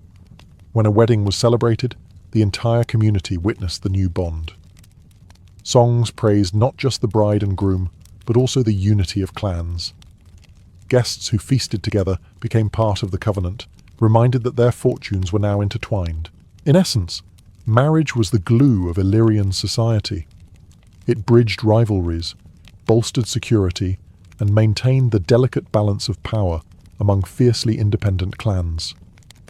While two young people stood at the center, the real marriage was between entire lineages, their shared destiny binding them far more tightly than any written contract ever could. Though the Illyrians eventually faded from history, absorbed into the Roman world, and later overshadowed by new cultures, echoes of their marriage traditions lingered long after their tribal societies dissolved. These customs, rooted in clan loyalty, fertility rites, and communal celebration, left an imprint on the social fabric of the Balkans, where kinship and marriage continued to be understood as more than private unions. One enduring legacy was the centrality of the clan. The Illyrians believed marriage bound not only individuals, but entire lineages, a concept that persisted for centuries in Balkan villages. Even into medieval and early modern times, marriages were arranged with an eye toward strengthening alliances and securing protection, much as the Illyrians once did. The idea that one family's honour was tied to the alliances of another continued to shape negotiations and expectations around marriage. Their fertility rituals, too, echoed across generations. Though the blood sacrifices of bulls and goats eventually gave way to Christian blessings, the symbolism of fire, food, and abundance remained. Lighting the hearth in a new home, blessing bread and wine for newlyweds, or circling a fire during festivals can all be seen as distant reflections of Illyrian practices that once bound people to the gods of nature and fertility. The communal aspect of Illyrian weddings, the music, dances, and feasts, also proved remarkably resilient.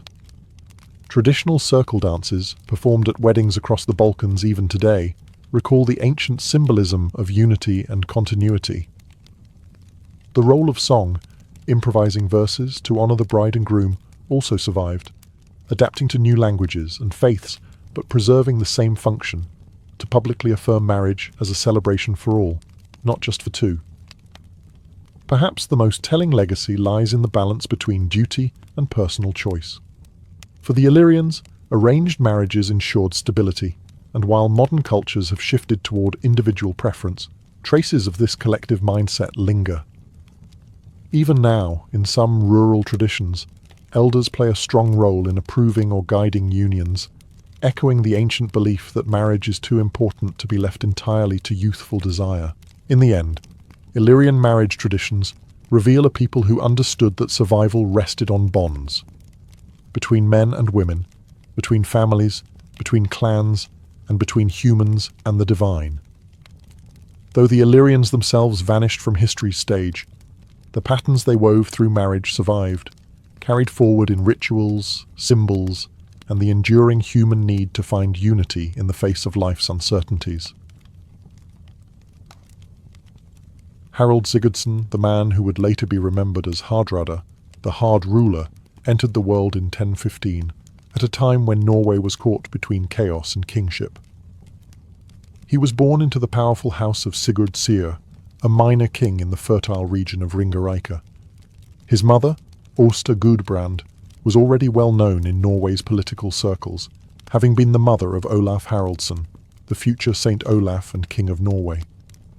That connection placed young Harald in the heart of dynastic ambition from the very start. Norway at this time was no peaceful kingdom. The land was a patchwork of chieftains, rival kings, and foreign interests, with Denmark and England both casting long shadows across the North Sea.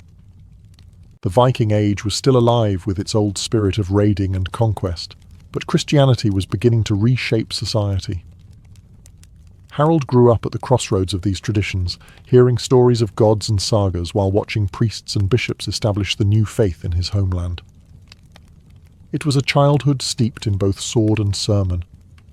What made Harald stand out, even in his youth, was his sheer physicality and fierce determination.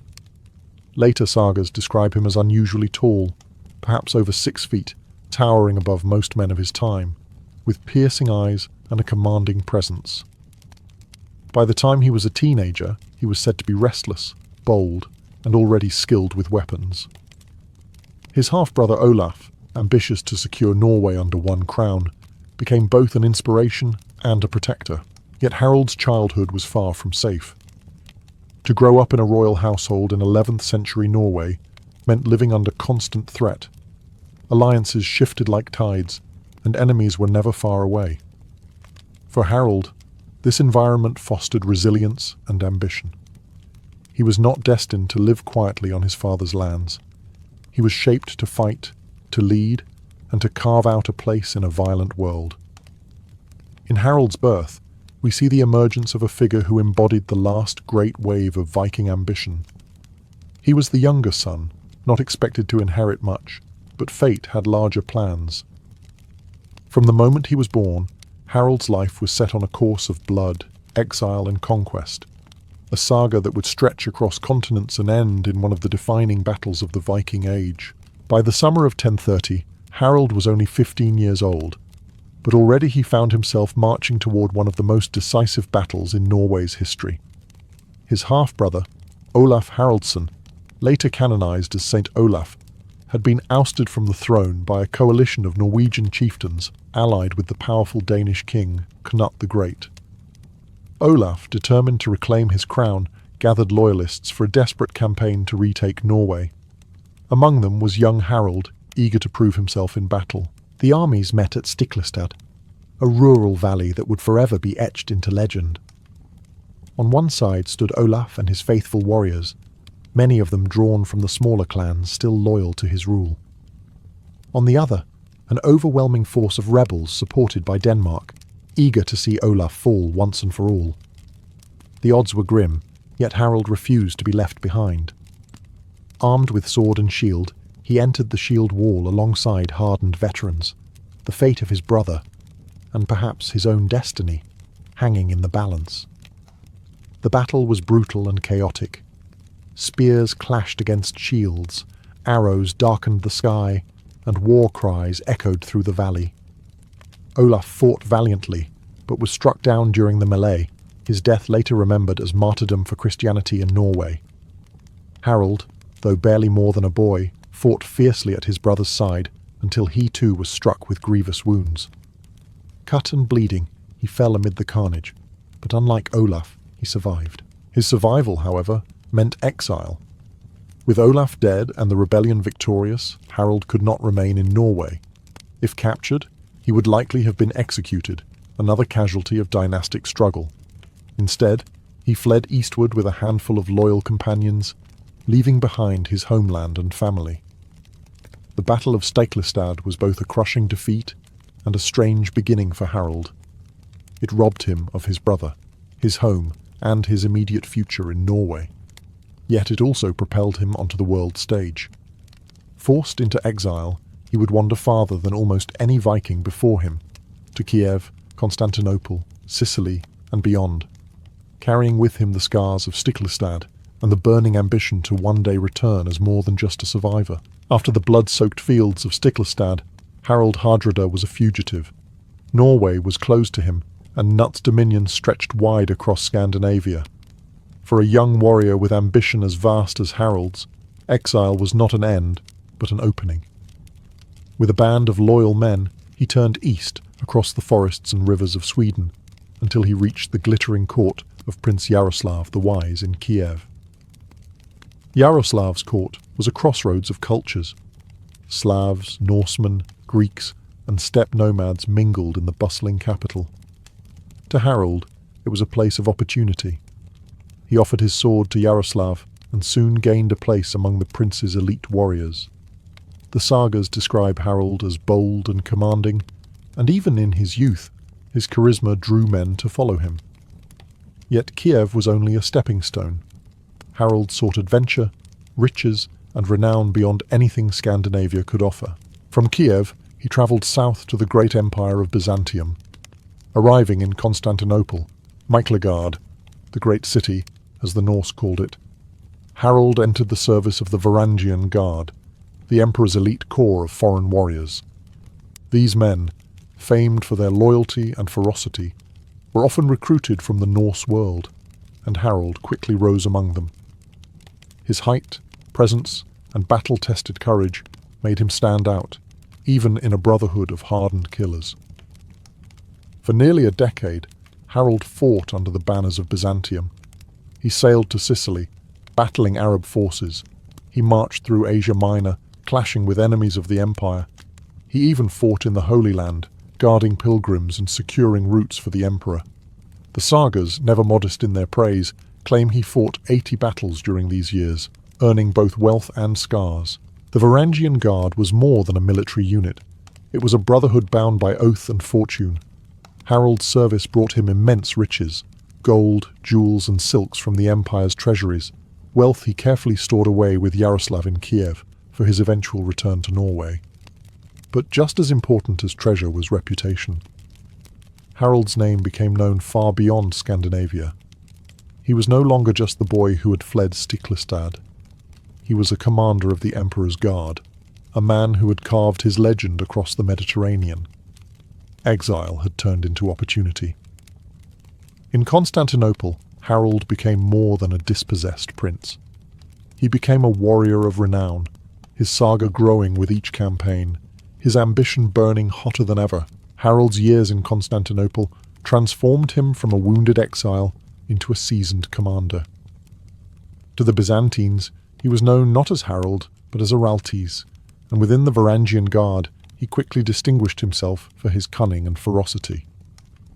These warriors were the emperor's personal bodyguards, feared throughout the empire as much for their towering presence as for their loyalty, and Harold soon rose to a place of leadership among them. The sagas portray him as restless, never content to remain in garrison when there was fighting to be had. He fought in campaigns across the empire's vast frontiers. In Sicily, he joined the Byzantine struggle against Arab forces, storming fortresses and raiding coastal towns. In the east, he clashed with Bulgars and other enemies threatening imperial borders. Some stories even place him in Jerusalem, where he supposedly helped guard the holy city during an expedition into the Levant. Whether every tale is true or embroidered, the impression is clear. Harold sought war like others sought food, and he found it in abundance. His service brought him immense wealth. The Varangians were famously rewarded with gold and plunder, and Harold proved shrewd in hoarding his earnings. Instead of spending it all in Constantinople's taverns and markets, he sent his treasures back to Kiev, entrusting them to Prince Yaroslav for safekeeping. This prudence showed that Harold's ambitions were always fixed on the future, on returning to Norway not as an exile, but as a man wealthy enough to command loyalty. Yet Harold's rise was not without controversy. The sagas hint at clashes with Byzantine officials, even suggesting that he may have fallen out of favour with the emperor.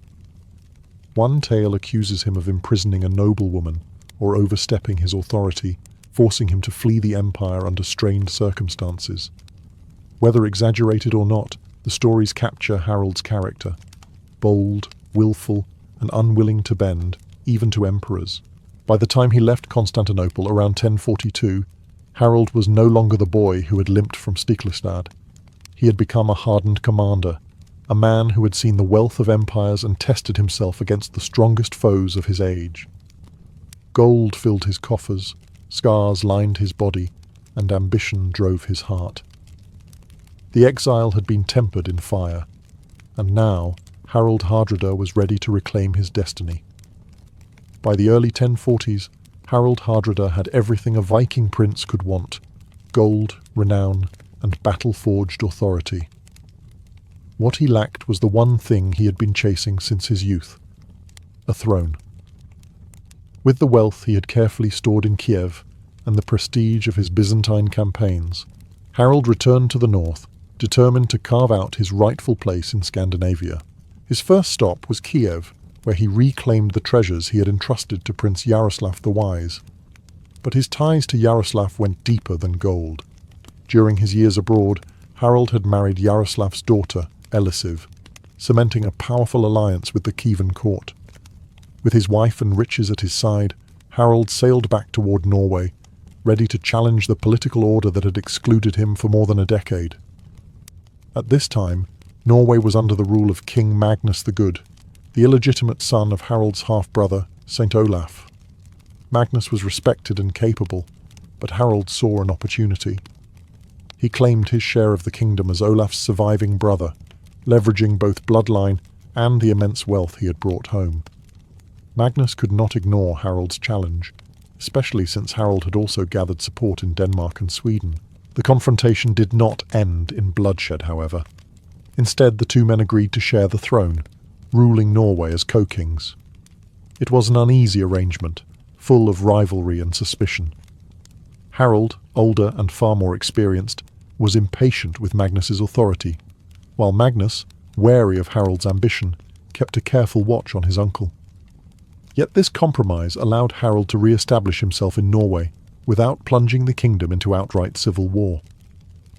When Magnus died suddenly in 1047, Harold became the sole king of Norway. At last, after years of exile, mercenary service, and restless ambition, the throne he had sought since Stiklestad was his. But Harold was not content with Norway alone. Almost immediately, he turned his gaze outward, to Denmark, to England, to anywhere his sword and cunning might expand his power. Harold Hardrada had returned home not as a fugitive, but as a ruler. Yet true to his nature, he would not stop at simply holding Norway.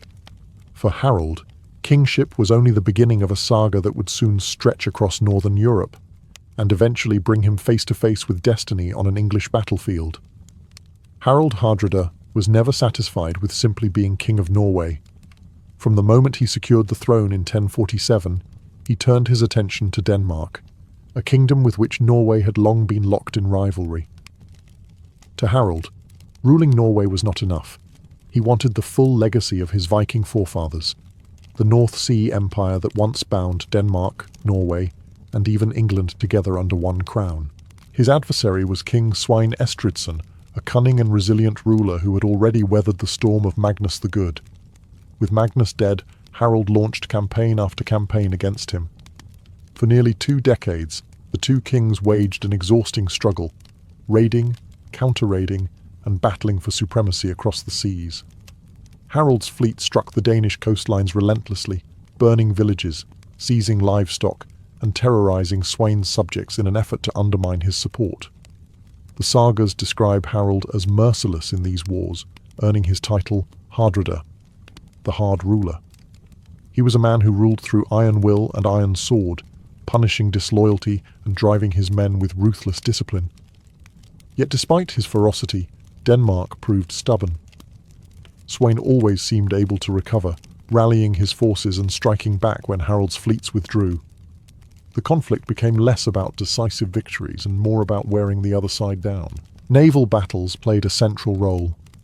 Viking longships, sleek and deadly, filled the seas as Harold attempted to blockade Denmark and force submission. He fought fiercely at battles such as the one near Nisa in 1062, where Harold's fleet inflicted heavy losses on Svein but failed to destroy him outright. It was a frustrating pattern. Harold won victories on the battlefield, but he could not translate them into political dominance. By the mid-1060s, both men were weary. Harold had drained Norway's resources, demanding heavy taxes to fund his endless campaigns, while Svein stubbornly clung to his throne.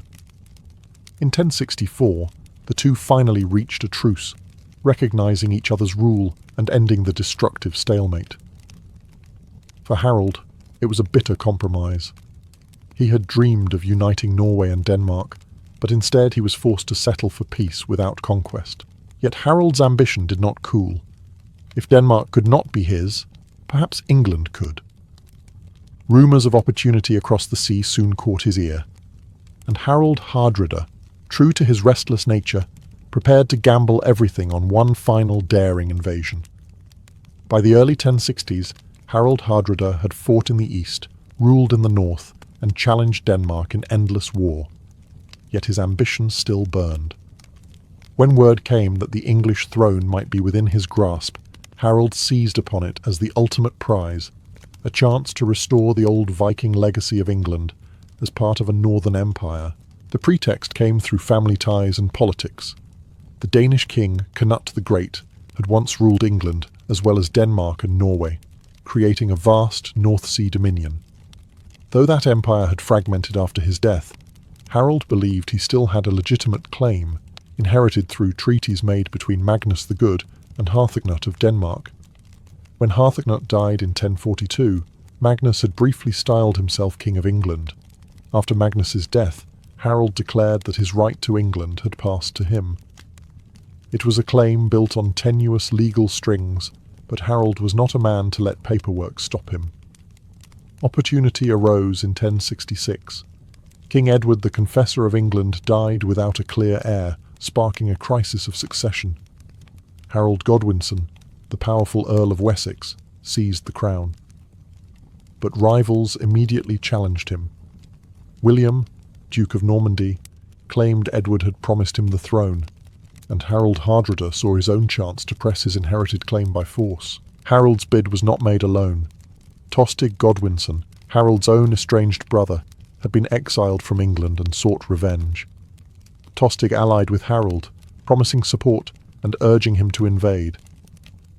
For Harold, this was the spark he needed, the chance to unite his warriors, revive Viking glory, and perhaps become the last great conqueror of the age.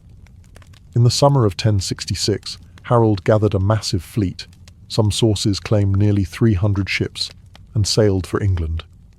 His warriors were hardened veterans, many of them veterans of the wars against Denmark, eager for plunder and glory. As the sails caught the wind and the prows cut through the waves, Harold must have believed destiny was at last in his hands. England, rich and fertile, awaited him. The saga of Harold Hardrada was about to reach its climax, not in Norway, not in Byzantium, but on English soil. In September of 1066, Harold Hardrada's long ambition turned into action.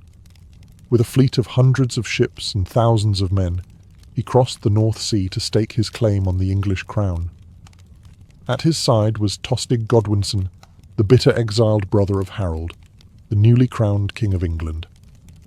Together, they planned to topple Harold's rule and carve out a new North Sea empire. The invasion began in the north of England, where Harold struck with the speed and ferocity that had defined his career. He landed his forces near the River Ouse and quickly advanced on the city of York, the great northern stronghold. At Fulford on September 20th, 1066, Harold met the forces of the northern earls, Edwin of Mercia and Morcar of Northumbria.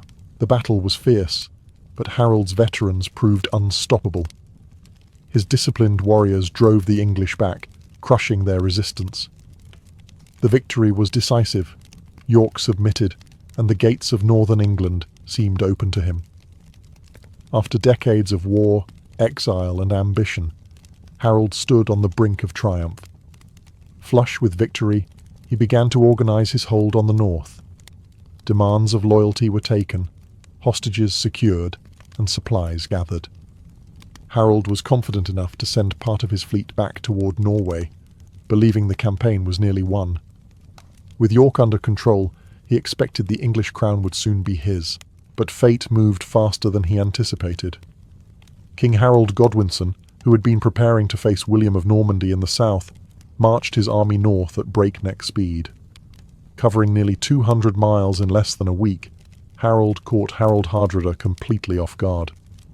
The English king's sudden arrival would force a confrontation neither side could avoid. Harold, camped near Stamford Bridge with part of his army, had not even donned full armour when news reached him that Harold Godwinson was closing in. The stage was set for one of the most dramatic clashes in English history. For Harold Hardrada, it would be the final test of his lifelong ambition, a battle that would decide not only his fate, but the very end of the Viking Age. On September 25th, 1066, the saga of Harold Hardrada reached its final act at Stamford Bridge. Harold, fresh from victory at Fulford and confident in his hold over northern England, was caught unprepared. His men were spread out, many unarmoured, some even resting in the sun.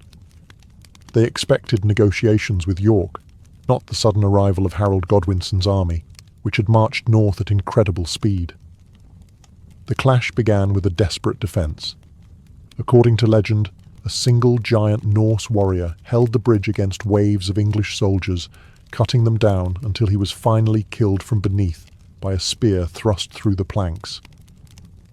This act of defiance bought Harold's army precious time, but the odds were stacked against them. Harold Godwinson's forces were fresh, heavily armed, and eager to crush the invaders. Harold, true to his name, hard ruler, refused to retreat. Tall, fierce, and unmistakable on the battlefield, he led his warriors into the fray with the same relentless courage that had carried him from Norway to Byzantium and beyond. But fate was merciless. In the heat of the battle, an arrow struck him in the throat. The great Viking king collapsed, his voice silenced in the chaos of clashing steel and shouting men. The death of Harold Hardrada shattered Norse morale. His men fought on desperately, but without their leader, the tide turned quickly. Thousands of Vikings were cut down, and of the great fleet that had crossed the North Sea, only a fraction returned. The sagas tell us that while Harold had arrived in England with over 300 ships, barely 24 were needed to carry the survivors back to Norway. Harold's fall at Stamford Bridge was more than the death of a king. It was the symbolic end of an era. For nearly 3 centuries, Vikings had raided, traded and ruled across Europe, feared as the scourge of kingdoms and empires. With Harold's defeat, the age of great Viking adventurers effectively closed. Just weeks later, William of Normandy would win at Hastings, reshaping England forever, but the Viking threat was finished. Thus ended the saga of Harold Hardrada, warrior, exile, mercenary, king, and would-be conqueror of England. His life embodied the restless spirit of the Viking Age, and his death marked its final chapter.